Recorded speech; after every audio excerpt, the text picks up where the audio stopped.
ഗാസയിൽ ഇസ്രായേലിൻ്റെ ഞെട്ടിപ്പിക്കുന്ന രഹസ്യ അജണ്ട. ഗാസ മുനമ്പിൻ്റെ നിയന്ത്രണം പൂർണ്ണമായും പിടിച്ചെടുക്കാനുള്ള ശ്രമത്തിലാണ് നെതന്യാഹുവും കൂട്ടരുമെന്നാണ് റിപ്പോർട്ടുകൾ പറയുന്നത്. ഇതിനായി സൈനിക നടപടികൾ കൂടുതൽ ശക്തമാക്കാൻ ഒരുങ്ങുന്നതായും റിപ്പോർട്ടിൽ പറയുന്നു. ഇസ്രായേലിന് എത്തിപ്പെടാൻ കഴിയാത്ത മേഖലകളിൽ സൈനിക നടപടി വർദ്ധിപ്പിക്കാൻ ഒരുങ്ങുകയാണ് ഇസ്രായേൽ. ഹമാസുമായി 2 വർഷം നീണ്ട യുദ്ധത്തിലാണ് ഇസ്രായേൽ.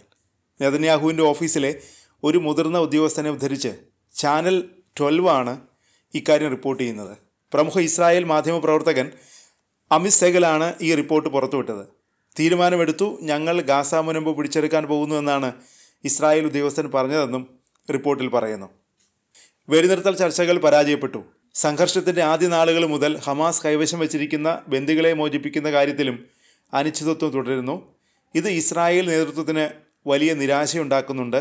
ഗാസ പൂർണ്ണമായും പിടിച്ചടക്കാനുള്ള തീരുമാനത്തിന് കാരണം ഇതാണ്. ഗാസയെ പൂർണ്ണമായും കീഴടക്കാതെ ഹമാസ് ബന്ദികളെ മോചിപ്പിക്കില്ല. ഇപ്പോൾ എന്തെങ്കിലും ചെയ്തില്ലെങ്കിൽ ബന്ദികൾ പട്ടിണി കിടന്ന് മരിക്കും. ഒപ്പം ഗാസ ഹമാസിൻ്റെ നിയന്ത്രണത്തിൽ തന്നെ തുടരും. സെഗൽ ഉദ്യോഗസ്ഥരെ ഉദ്ധരിച്ച് റിപ്പോർട്ടിൽ പറയുന്നു. നീണ്ടു നിൽക്കുന്ന യുദ്ധത്തിൽ ഒരു വഴിത്തിരിവുണ്ടാകുമെന്ന് റിപ്പോർട്ടിൽ പറയുന്നുണ്ട്. ഗാസയിൽ ചെയ്യേണ്ട അടുത്ത ഘട്ട നടപടികൾക്ക് അന്തിമ രൂപം നൽകാൻ ഇസ്രായേൽ സുരക്ഷാ മന്ത്രിസഭ ചൊവ്വാഴ്ച യോഗം ചേരുന്നുണ്ട്.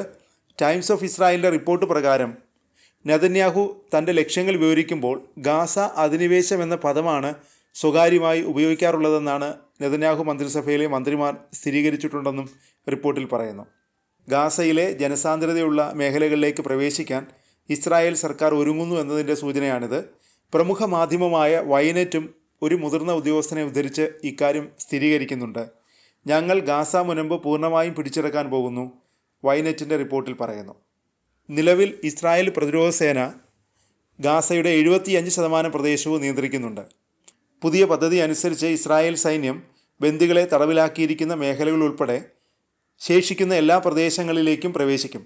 എന്നാൽ ഇസ്രായേലിൻ്റെ പുതിയ നീക്കത്തിൽ ആശങ്കയും ഉയരുന്നുണ്ട്. ഇത് ബന്ദികളുടെ ജീവൻ അപകടത്തിലാക്കും, സിവിലിയൻ നഷ്ടങ്ങൾ വർദ്ധിപ്പിക്കും എന്നൊക്കെയുള്ള ആശങ്കയാണ്, വിമർശനങ്ങളാണ് ഉയരുന്നത്. എന്നാൽ പുതിയ നീക്കത്തിൽ ഇസ്രായേൽ നേതൃത്വത്തിനുള്ളിൽ തന്നെ ഭിന്നതയുണ്ടെന്നാണ് ടൈംസ് ഓഫ് ഇസ്രായേലിൻ്റെ റിപ്പോർട്ടിൽ പറയുന്നത്.